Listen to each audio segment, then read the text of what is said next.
to the Feed You podcast, giving you the real scoop on raising your business to new heights.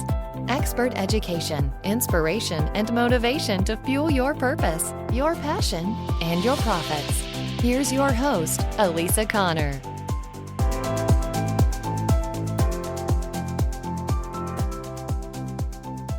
Hello, hello. Welcome to the Feed You podcast. I'm so grateful you're here. Thanks for tuning in. I have such a treat for you today. I have a guest, and I haven't had a guest for a while.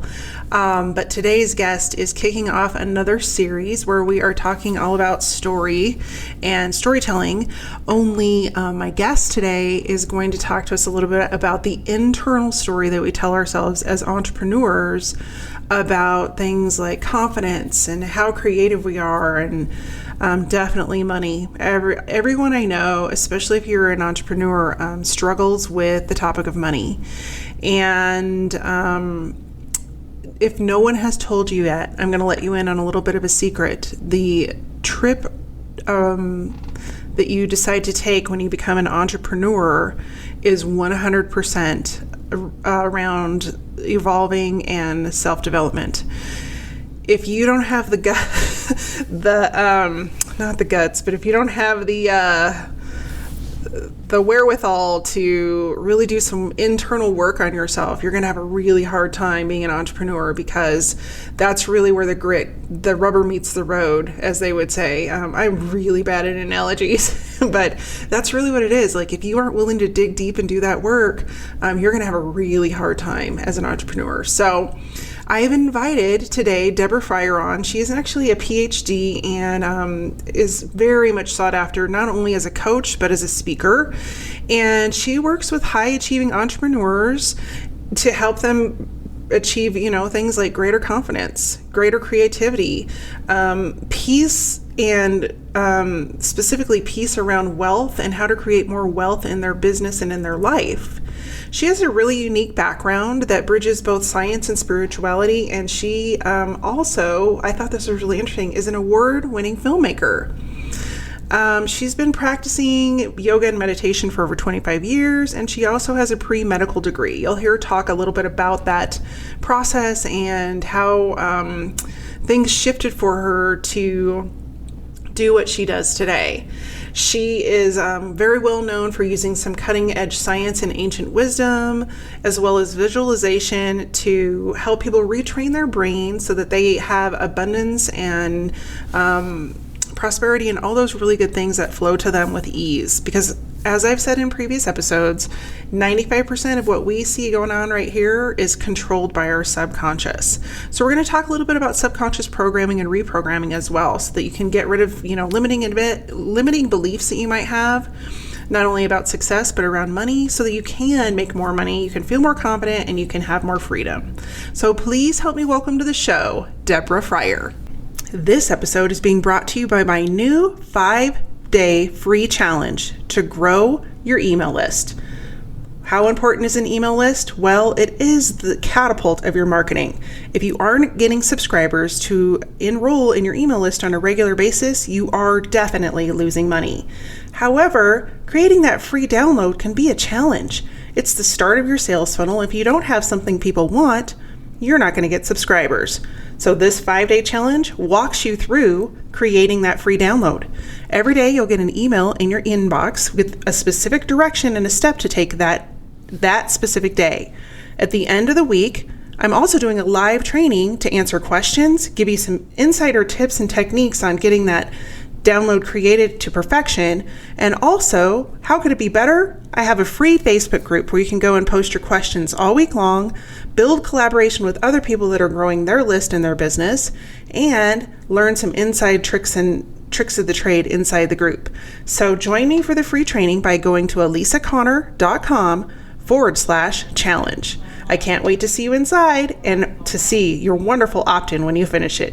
Again, go to elisaconnor.com/challenge to participate in this 5-day challenge. See you soon.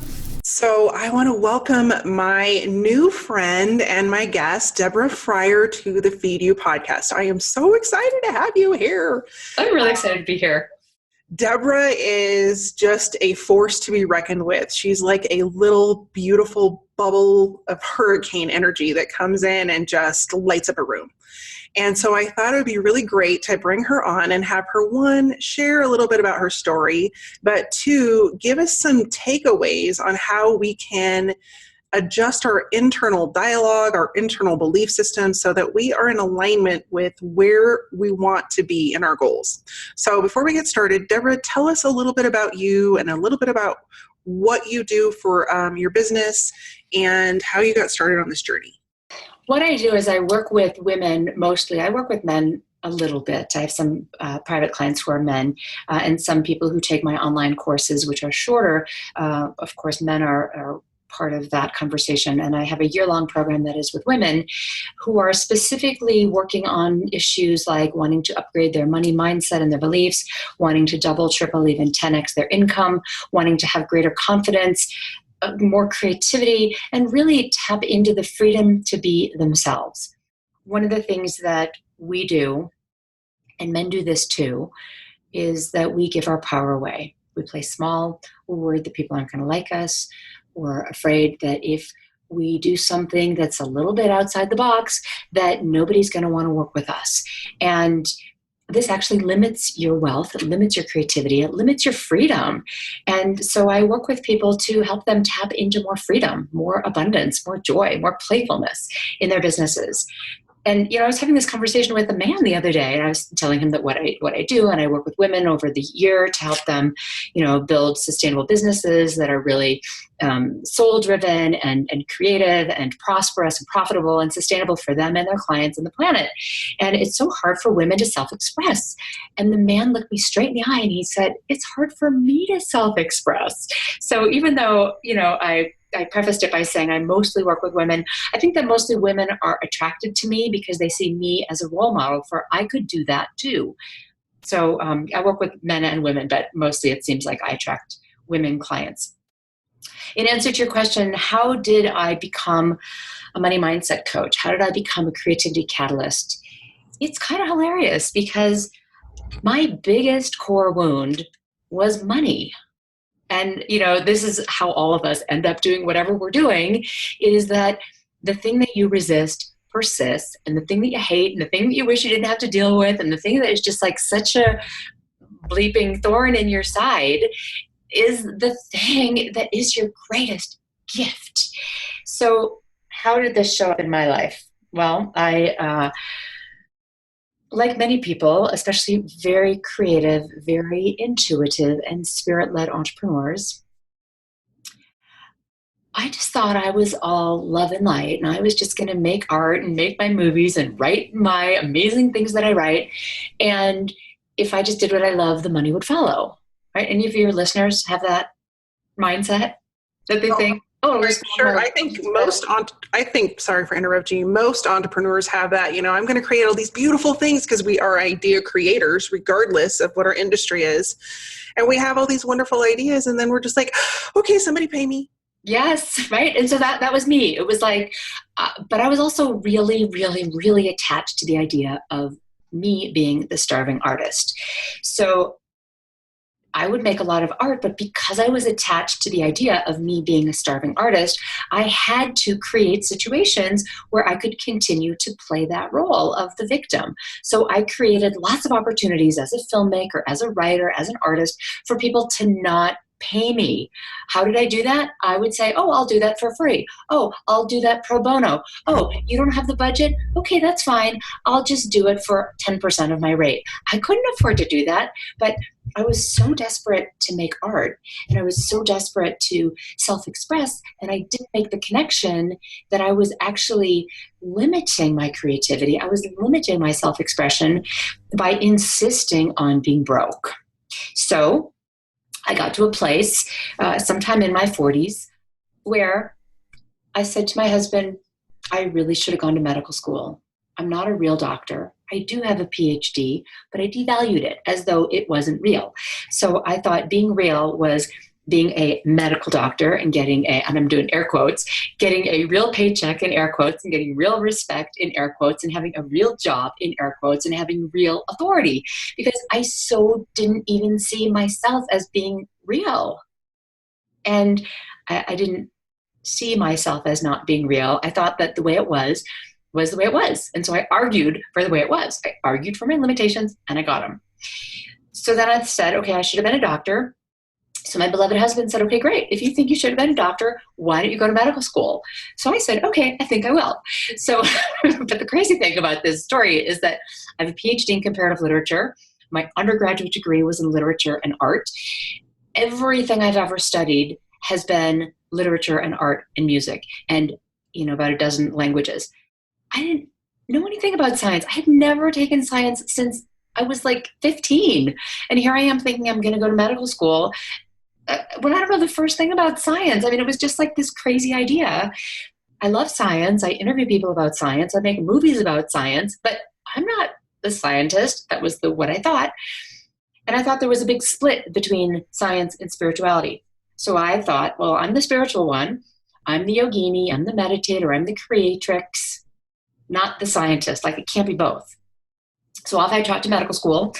And in the middle of this journey, there was a really big flood. We lost a third of our house. We ended up in tens of thousands of dollars of debt because of the flood. My film studio went away. My meditation altars went away. And a couple of weeks after this, as if the flood and losing a third of our house and being in debt wasn't enough, my dad dropped dead of a heart attack. And this was a huge shock and a huge opening for me. Because the next day after my dad, just one minute he was there and the next he wasn't, it was my job to go into the anatomy lab and take the heart out of the body. I find it so interesting because my monumental shift in my business also came after I lost my dad. Yeah. And I just read a quote this morning that says, grief does not change you, it reveals you. I love that. Grief does not change you, it reveals you. And I thought, wow, if that isn't the truth. Wow. Now, I want to stop you for just a second because I love this story, but I want to just interject in here that I think a lot of times we go on these paths where we're like, if we just do this, if we just do that, if we just become a doctor, and we're so busy chasing that we don't realize the biggest issue is nothing to do with what you get out there or what you're trying to grab out there. And I know you're going to get to this, but it's about what's happening internally. Yes, exactly. That's a perfect segue. It's about what you discover inside. So there I go into the anatomy lab to take the heart out of a body. And it's quite protected in there. It's quite hard to access the heart, actually. And I'm not going to go into all the details, but I will tell you that holding the heart of a human in my hands changed everything for me. The cadaver that I was working on also died of sudden cardiac arrest. And what sudden cardiac arrest looks like in the human heart is that instead of the two, the atria and the ventricles pumping in a coordinated fashion to distribute blood and oxygen in a coordinated fashion throughout the body to the cells and the organs and the tissues, one side is constricted and the other is open. And that's the thing that killed my dad, and that's the thing that killed the man whose heart I was now holding in my hands. And holding the heart, I realized I had been running my business completely backwards. And everything shifted for me. I ended up not going to medical school because I became aware that the body is such a great teacher and that I can tap into the wisdom of the body. And I used that. I also realized my dad died in October. So I gave myself permission, like Persephone, to go underground and grieve until the first crocus. And I gave myself permission to not be productive, to not put pressure on myself to do anything or create anything or have to do anything. I gave myself permission to just feel what I felt and really, really land deeply in my body and the truth of me and get out of my head. Stop running around with my head leading because my head leading hadn't been successful. It had been exhausting. It had created a lot of debt for me. It had created a lot of self-doubt and self-loathing and not good enoughness for me. And so I just, took it onto my meditation cushion. I took it into my yoga mat. And I grieved for a good 6 months. And I did a lot of inner work, and I completely revamped my business. I turned everything upside down. I'd been running business completely backwards, thinking I had to be on call 24/7, thinking I needed to devalue me in order to get paid, thinking I needed to charge less in order to be worthy. It was just like everything about my business was backwards. Everything I thought I knew about money was wrong. And when the first Crocus came out in May, I didn't do any marketing. I don't even know if I had a website at that time, but clients who used to come to me were coming back to me all of a sudden. I don't know how they knew I was now open for business, but I was now open for business. And they called me and they said, we have a budget that's 10 times the last film you worked on for us. Are you available? I just started seeing, when I 10x'd my internal processes, my inner work, that it was being reflected in the outer world. And it was not long after that that people started coming to me and saying, Deborah, what are you doing? And I'd be like, I don't know. I did know what I was doing, but I didn't really feel like I could be out with it because it felt a little woo at the time. And there was one person in particular who kept saying, I really want to mentor with you. I really want to know what you're doing because I've been watching you for years and you have undergone a massive transformation, and I would like to understand what it is that you're on. So that was my first client. And then not long after that, more people were like, well, I want to do what you're doing. And then I opened my coaching practice, and now I have a coaching practice where I teach money mindset and spiritual business. I love that. And it's so several times, I'm not sure how many episodes of the podcast you've listened to, but one of the most popular episodes is all about money and energy.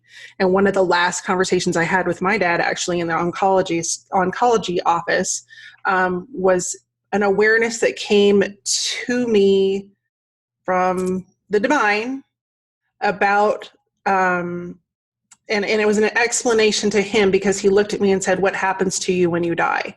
Now, mind you, my dad had cancer in his brain at that point, and so he was not himself and all over his body. But what came to me were the words that basically we are all energy, and 95% of everything that we do in this life is controlled by our subconscious, which is energy. And if we don't manage that energy, and so when you say, I don't know where it came from, I'm like, oh, I do. Because your energy shifted. And so when you have that shift in energy, of course, it's like the floodgates open. Mm-hmm. And the more that you push it away or try to stop it or whatever, or even try to just say it out loud all day long, it doesn't matter, because if you haven't shifted internally, nothing will change. But you have made such a conscious effort to go in and change those internal programs that, of course, people were like, well, yeah, where's Deborah? We have a lot of money to give her. We've been waiting. And, the heart is the most magnetic field in the body. It is the most bioelectrical energetic field in the body. It is more magnetic than the brain. It is measurable. Scientists would call that an EKG or an EEG. An electroencephalogram is the one that measures your brain. EKG is electrocardiogram that measures your heart. And we can measure that. We can measure our temperature. We can measure, the frequencies coming off of different cells. And I realized that my heart had been closed, just like my dad's heart literally was blocked. My heart had been blocked. And because my heart was blocked, I wasn't allowing money and resources and inspiration and creativity and joy and ease and the source of all that is to flow through me as me. I was actually pinching myself off from the all that is. And so this was a huge awakening, a huge opening that really was revealed to me thanks to my dad. And my money wounds also came to me thanks to my dad. And so it was really just a beautiful healing all around. And on that topic of money is just energy, when my dad was dying, I was teaching a yoga class. And when it came time to have the class be in Shavasana, students were in Shavasana, and I said, let your body drop like stones into a pond and allow yourself to feel where you end and the infinite begins.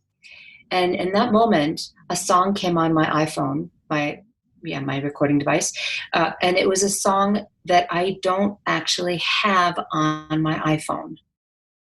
So I thought, well, that's weird. And it's a song, it's a mantra that is called the Heart Sutra. And the words of it are Om Gate Gate Param Gate, and it means Om, the oneness, the cosmic yes of everything, moving beyond the beyond. And I don't have that song on my iPhone because every time I hear that song, it signals to me that someone is transitioning out of their body. So I went over to my phone to turn that song off because it's a very powerful, potent mantra for me. And I saw there was a text at that moment from my stepmother. And that's the moment that my dad left. And my dad continues to what I call Radio Shack me. He sends me information all the time. He messes with my electronics, and it's not just private. I wouldn't be surprised if something happens in this interaction because he's around and he's paying attention. And it feels amazing to me to know that he's watching and he's so proud of me from his non-physical perspective. I love that. And that's one of the conversations. That was the second part of the conversation with my dad was I told him, I said, we're all energy and it's like a two-way mirror. You can see and hear and interact with us. We just can't see you anymore because you're not in a physical being. You're not in a physical body for us to be able to visually connect with or hear or whatever. And I have the same thing. I have a lot of and it's not just with my dad, it's with other people that have passed and that were close to me and my family. But I can just, see them over there with their little pom-poms cheering for us. And it's amazing because you're on track when you get a signal from them. I just know that I'm in alignment. So my question for you, because I love this story so much, my question is, okay, so there's a lot of people out there that have closed hearts. We as humans get hurt. We whether it's through grief or some sort of interaction that left us heartbroken. It could be love. It could be a relationship with a sibling or a parent or whatever. And so almost every single one of us has some part of our heart that's closed off. So when people come to work with you, what is, maybe a simple tip that you tell them to get started on clearing that heart chakra and opening up their heart so that they can create and attract more of what they really want? Well, you just said something, you just dropped a pearl about how people feel like they have to see it to believe it. You said, we can't see our beloveds, but we know they're there.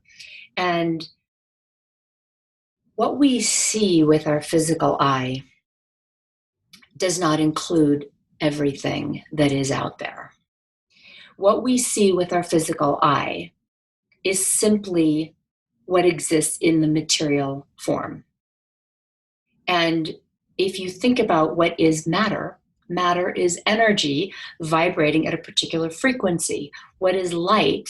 It is also energy vibrating at a particular frequency. So matter is a condensed form of the non-physical, right? Light is non-physical. You can't touch it, you can't taste it, you can't smell it, right? But it's vibrating. We're seeing each other, we're hearing each other, right? Those are sound waves that are creating something material when they meet the density of you. And so people say all the time, I don't have the money. Well, okay, you're basing your evidence, that's in air quotes, on something that you can see or feel or touch, something that has already materialized. But it's a fallacy to follow the idea that you have to see it to believe it. I mean, you and I have been talking about this for the last half hour, right? That we're both very much in tune with the non-physical and we believe it first. And that's a huge shift. That is a quantum flip in how you probably have thought about money up until this moment. If you run with that story that says, well, I don't have any money, you might not have any in this moment, but more is always coming. It's always moving through your business. And money shows up in all kinds of ways. It might be that a client hires you and you actually get dollars, but are you ever touching them? I mean, if you're like most of us online entrepreneurs, it comes in electronically, it moves through your account, and it moves right back out to pay your insurance or to pay your taxes or to pay the yoga studio or to pay Whole Foods. You never touch it, right? Like you actually never saw the money. Another thing that we often say is, well, I don't have time. Well, you're master of your time and space. You have the same amount of time as everybody else. So if you're going to spend your precious time looking at what you don't have, now you're directing your attentional focus towards scarcity, towards lack, towards this is hard, towards this is struggle. And because your brain wants to serve you, it's going to create opportunities that you've requested, like struggle and lack and scarcity. If you're going to spend your precious energy focusing on that, your brain is going to look for ways to prove that you're right, because your ego wants to be right. So once you unhook from that, now all that energy is available for you to focus on what you do want to create, what you do want to feel, what's already happening that's great. Another thing about seeing something in the physical form, and I said this a moment ago, you're seeing something that has already manifested. So you're actually seeing something that is a representation of the past because it has already happened. Oh, I want to stop. Hasn't happened yet. I want to stop you for a minute because I want you to say that again because it's so powerful. When you are seeing a manifestation of something, when I'm saying manifestation, I'm meaning a result, a physical expression. Let's say you stand on the scale and you see, oh, I've lost 3 pounds, right? There's a physical thing that you're seeing there. Or you hire a client and then there's a paycheck, so you see money in your bank account. You go to the store, you buy an apple, you're physically holding it, you eat it, it's physically moving through your body. Those are all examples of physical manifestation, right? They're moving through your body, which is our physical manifestation. How we interact with everything. A physical manifestation, a materialization of something, is a reflection of something that has already happened. It has already come to be. So it exists actually in the past. If I'm reading a book, the book has already been written. The book has already been printed, right? So it's already complete. It's already been done. The future hasn't happened yet. And when you realize that the future happens right now with what you're thinking right now, with the energy you're generating right now, that's what creates the next and the next and the next.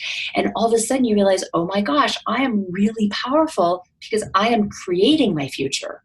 I'm not reacting to it. If you react, you wait for other people to do things. What does that look like? Oh, I'll wait and see. What are you waiting for? Somebody else to do something, and then you react to them. That is disempowering for you. A lot of people do that. So, when somebody comes to work with me, I get into their subconscious programming with them, with their permission, and we just start to look at the clues that their subconscious is leaving, because your subconscious will show you how you've been spending your energy, what you've been paying attention to. And these metaphors, what you've been paying attention to, how you've been spending your time, these are metaphors of wealth. These are metaphors of abundance. So we get in there and we really, tease apart that rat's nest, and we get really clear on how powerful you are, how creative you are. Well, and a lot of those beliefs and subconscious beliefs that we carry were implanted in us many years ago. Like, I think the last I read was like before the age of 7 or 8, because they come from our parents. And so they are just now a habit. Mm-hmm. So you have to consciously be aware of changing that habit and digging into that rat's nest and be open to what appears and challenging what you've always believed. Do you have now I know, like, if somebody's working with you, that's one thing, but if, a lot of people, this is very new information to them, and so they may want to experiment with it. Do you have a recommendation for anybody listening that's like, oh, I don't know if I believe that, but I just want to try it out? Do you have a recommendation for them? Well, so here's a fun exercise I do with a lot of my students. Not my students, sometimes my clients, is I ask you to write down how much money do you have in your savings account right now. Just write down that number. Nobody needs to know. It's between you and the wall. Write it down in a big red Sharpie and in very big numbers and see it. Okay, look at that number and then say, this means I'm blank. What starts to come up for you? For most people, what immediately starts to come up, there are 3 things. You'll start to notice some mind chatter. Oh, it's not enough. Oh, it should be more. Oh my gosh, like, how come I don't have as much? Oh, I'm such a loser. I should be further along by now, right? It's this coulda, woulda, shoulda. I'm not enough. I don't feel safe here, that nobody has my back. Like, what's going to happen when I retire? I don't have a retirement, right? You completely work yourself into a verbal frenzy, all silently in the silence of your mind, but your nervous system is responding. So the second thing is, you're going to notice, what are the words you're saying to yourself? They're automatic. The second thing is, what are the feelings? What are the sensations in your body? They're also automatic. And it either feels great, and you're like, woohoo, I have a ton of money in my savings account, I'm awesome. Or for most people, even a lot of people who have a lot of money in their savings account, they feel like, I'm such an idiot, I should be investing it, but I don't know how to invest it, right? Like, often, most of the time, savings equates to your safety. So when you look at your savings account, you're going to feel in your body. It shows up in the throat, shows up in the heart, shows up in the solar plexus. Some people feel like they have a migraine. There's a physical response, a physiological, visceral thing that happens immediately when you think about money. Start noticing what's happening in your body on a sense level. And the third thing to pay attention to, what subconscious beliefs start percolating up? What memories start percolating up? Those three things, just start paying attention to yourself. What words or sentences or phrases do you hear in your head a lot? Are you repeating the mantra, I can't afford it, I can't afford it, I can't afford it? Because if you are, guess what?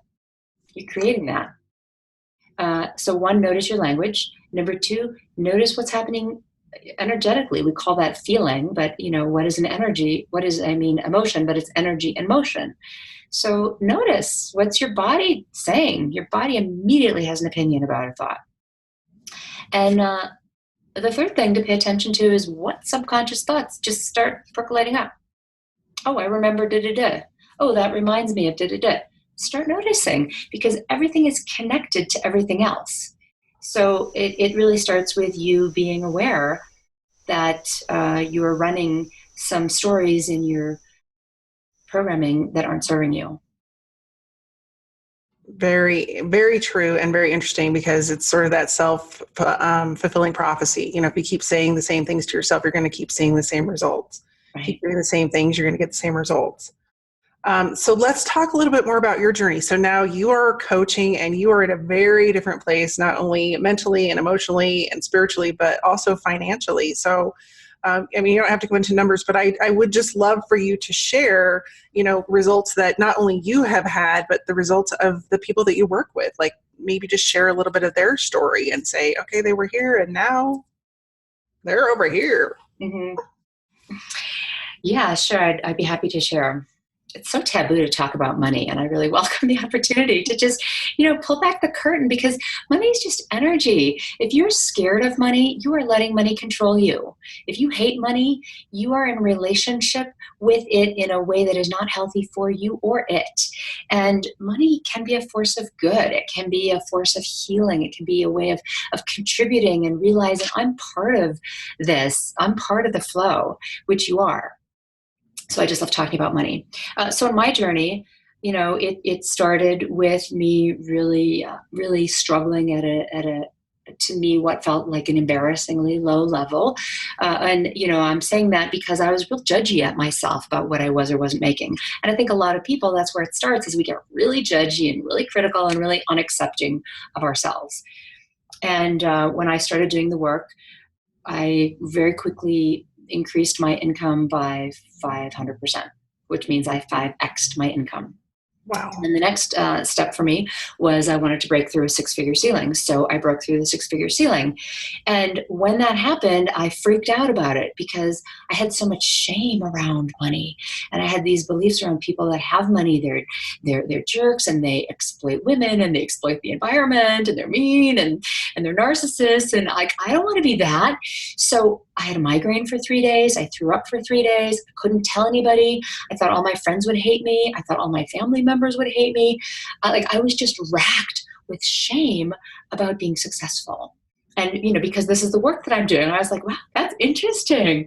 You have some more inner work to do about that. And, so then it was like another year where I did my own work around it. And I realized, like, women want to talk about this. Men want to talk about this. Like, why are we so scared to contribute? We don't need more broke change agents. We need people who are visionary and who can actually, put their resources towards the change in the world that they want to live into, right? Like, I can contribute more. My voice is, I feel like I have more that I can share because I can vote with my dollars. And so, I got over my fear of talking about it. And then, I've every year seen more and more expansiveness in my business, which means that I can share more and more with other people. One of my clients pops to mind. When she came to me, she was her emotions were like on a roller coaster. One day she'd be super warm, lovey-dovey. The next day she would just be like hysterical and violent and angry. And, she was totally whipping herself around. She had quite a lot of money scarcity. She had a corporate job that she hated and she was miserable. And so she got herself fired and she likes to say that she was fired, but she actually put that in motion, right? That's the victim part of her that says, I got myself fired. She set that in motion, and then she started a coaching business. She didn't have a coaching business. She worked with me for about maybe a year, 2 years, and she broke through the 6-figure ceiling. She's now in the multiple 6-figure land as a coach. She started with nothing, broke through 6 figures. Another client I worked with last year, amazing woman who 10x her income while working only about 5 hours a week. That was pretty amazing. Another client also last year, amazing, really brainy client. She broke through her 6-figure ceiling, found her dream house, found a dream car. It's not just the money. It's really like, how does it feel to walk around as the creative person that you are? And self-expressing in the way that that you are. And I love that you mentioned that. And I'm going to stop you for just a second because I think I actually just talked about this in a previous episode, but we all have these financial goals. I want to make $1 million, but then if you get to $1 million, then what? Like, that's not really the goal. The goal is you want freedom. You want to not have to report to somebody. You want to be able to go on vacation whenever you want. You want to be able to like go with your kid, whatever, take your kids or, pay your parents' mortgage off or whatever that looks like. Right. And I think people discount that and that they make the goal the money. Yeah, it's really not about the money.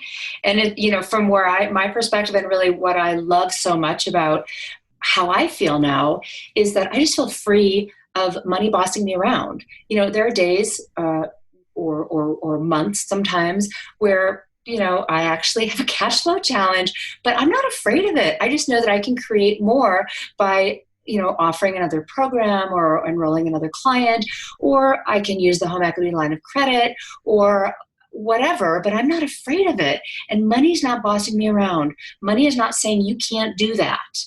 I feel like I'm the boss of me. And I can create the world that I am living in, and I create my feeling about it. So, if there are some months that are kind of lean, okay, whatever, more is coming, right? I'm not derailed by that. It doesn't mean anything about me. And, as entrepreneurs, we invest heavily in our businesses.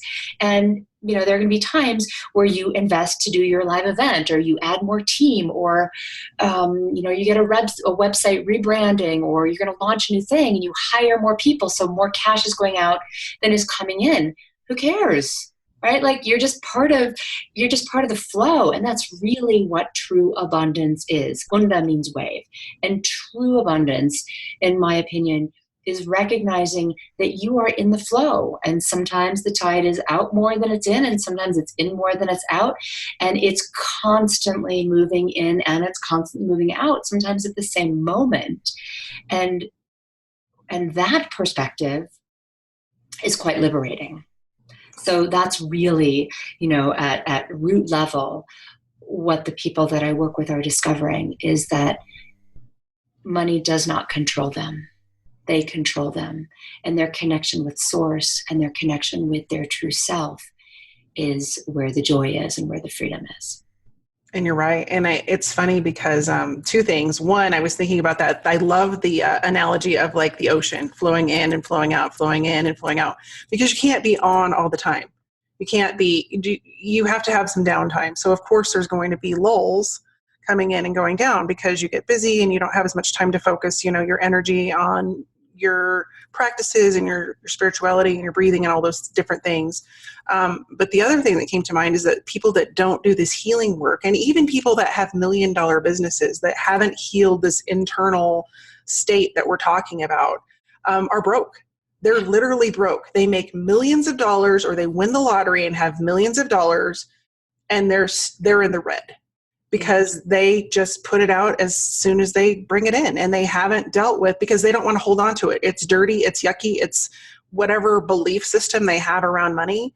They don't want to hold on to it. And so no matter how much they make, it's not okay for them to hold it. And I think that's a really interesting perspective. And I think that it would be great for you to, if you have advice, to share with us, like, how do you start to work on that? How do you start to let go of that not so good relationship with money? Because a lot of us have it.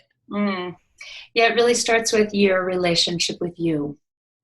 The example that you're describing of people who make money, but it flows out all the time, they don't feel comfortable having it. That's really a worthiness issue, right? You feel guilty for having the money. You feel guilty because you have more than your parents, or it's coming to you more easily than your parents received it. Or you have this belief that money is bad, and you don't want to be identified as someone who is bad, so you'd rather just get rid of your money. I actually had a client like this who was a multimillionaire, and she had some stuff in her earliest programming that money was bad. So she set up a foundation and she just gave everything away. And she was living on, like $1,000 a month. And she was living in a city that, you can't live on that.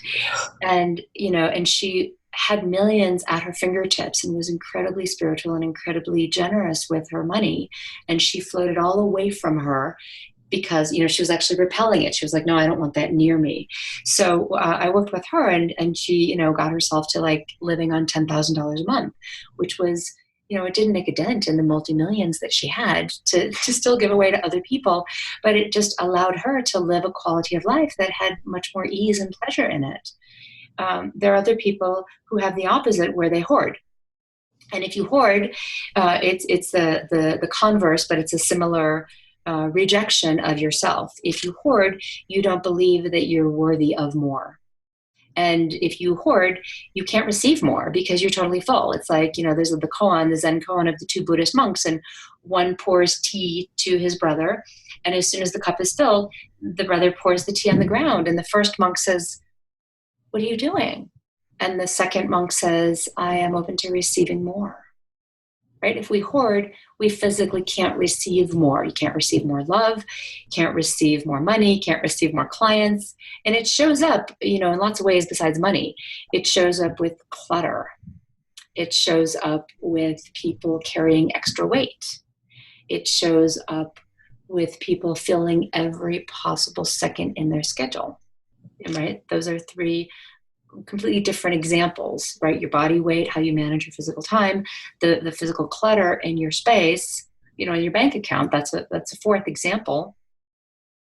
If you want to really understand how you are valuing yourself, look in your calendar and look in your bank account, and you'll see, what do you spend your time on? You schedule in time at the gym? You schedule in downtime to read a book, take a bath, go for a walk? A lot of people don't. Do you schedule in time to meditate?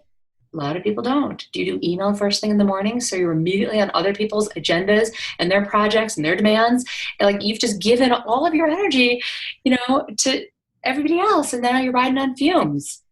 So yeah, those are great things. The other thing that I see with a lot of super, super wealthy people who haven't done their inner work is they're using money to create a sense of who they are. So they're making money be responsible for them feeling good about themselves. So they need that money to be there. So money is still controlling them. right? They're making jillions of dollars, but their identity is hooked on having jillions of dollars, right? And so if the money goes away, then they're like, oh my God, like, who am I now without the money? That's not creating an internal condition of joy and ease and relaxation and fun. It's creating a lot of anxiety. This is why a lot of CEOs of, multi-billion-dollar companies, the C-suite executives, are so stressed out because they've completely abandoned themselves. They're not connected to a higher truth, to a higher purpose, to their families, right? They're just chasing the dollar and they've abandoned their soul. Oh, so good. So much juicy yumminess in this episode. I love it. We could talk about this all day, but I want to be respectful of your time. So I would love for you to share with my audience how they can, one, learn more about you, where to find you online. And I know Deborah's in Boulder, for those of you that don't know or that are listening outside of Boulder. So if you're lucky enough to live in Colorado, you could actually work with her in real life. But if not, she's got some other opportunities to connect and work with you. So share those with us, please. Awesome. So you can find me online at deborahfryer.com. That's DeborahFryer.com.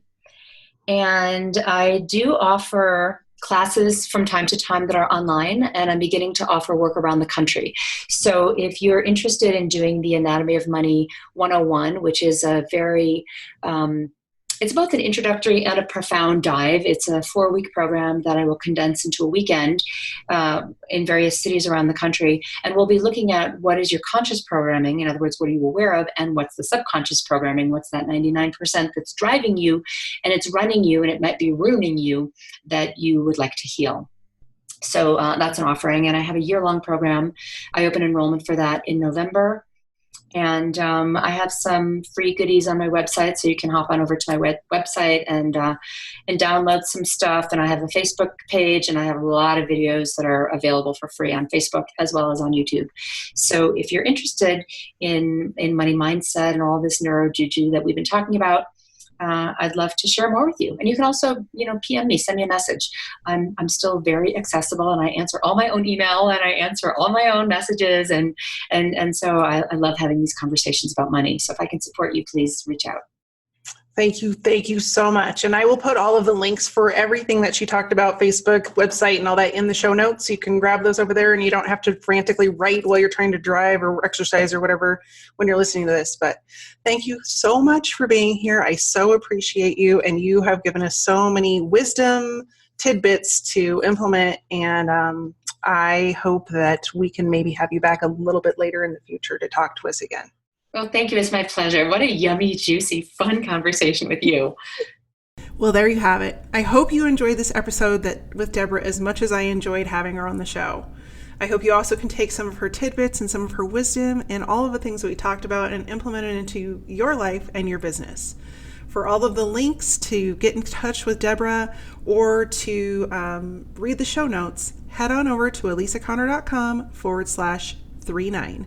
And all of that will be waiting for you over there. Until I see you in the next episode, thanks so much for tuning in. If you want to stay in touch and make sure you don't miss any episodes, please subscribe. And we love your rate and review on iTunes. Have a great week, and I'll talk to you soon.